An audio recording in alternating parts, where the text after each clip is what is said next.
Oh, look, I think that, we've been calling for a 10 to 15% market correction really back since September, believing that markets, had to really, finally make this mid-cycle transition to a regime where maximum accommodation, both from monetary authorities in the Fed and fiscal authorities in Washington, was going to take a downshift. We certainly got step one of that with the Fed confirmation last week that they, in fact, were prepared to accelerate tapering and move forward with at least penciling in through their own forecasts as many as 3 hikes in 2022.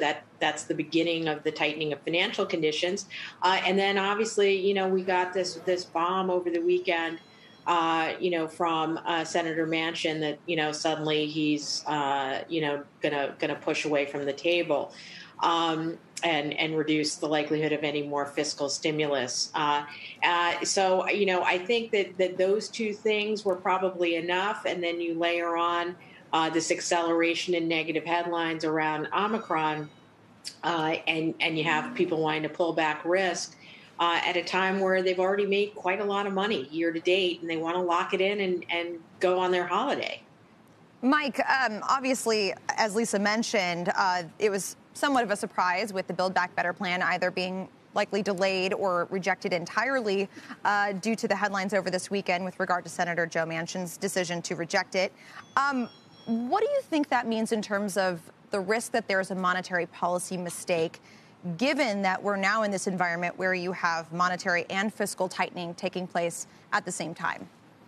Yeah, I mean, Les, I think the crucial thing is it raises the perception that there's a higher likelihood or probability that the Fed will be tightening too aggressively into a slowing economy. It's not clear to me that that's the case, that the market was truly counting on every dollar of the $1.7 trillion over 10 years or whatever, 5 years that the Build Back Better plan would have brought. But it definitely feeds into the current orientation of the market, which is get a little bit more defensive, downscale your expectations for growth. And I think crucially, as the market, the indexes try to regroup around some key levels that are the bottom end of the ranges. If you look at the S&P 500, it's trading right where it peaked in early September, and that's defined this sort of bottom of a 2-month range, and the Russell 2000 as well. It's kind of putting the buyers at bay at the moment because they've been in, lock it in mode, as Lisa said, and essentially not feeling as if it's the moment to layer back on risk. I still think below the surface, market is starting to look a lot more sold out,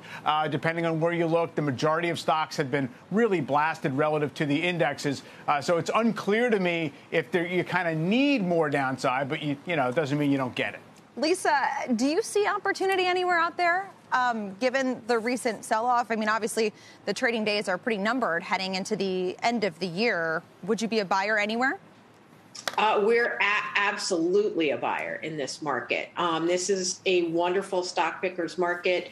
As Michael noted, we've been churning pretty violently underneath the surface of the indexes since September. You've got, about 2/3 of the stocks in the Russell 3000 are down at least 10% from their 52-week highs.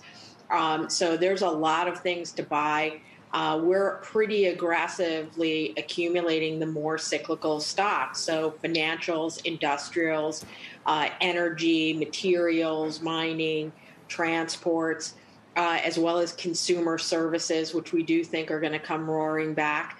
And we're balancing that and barbelling that, as Michael noted, with some defensives. So we do like some of the REITs, some of the consumer staples, names. The conundrum for investors, and I think the Fed, is that on the one hand, Omicron may, delay some of the recovery in the services businesses, but it may also stall out a recovery in supply chains. Right.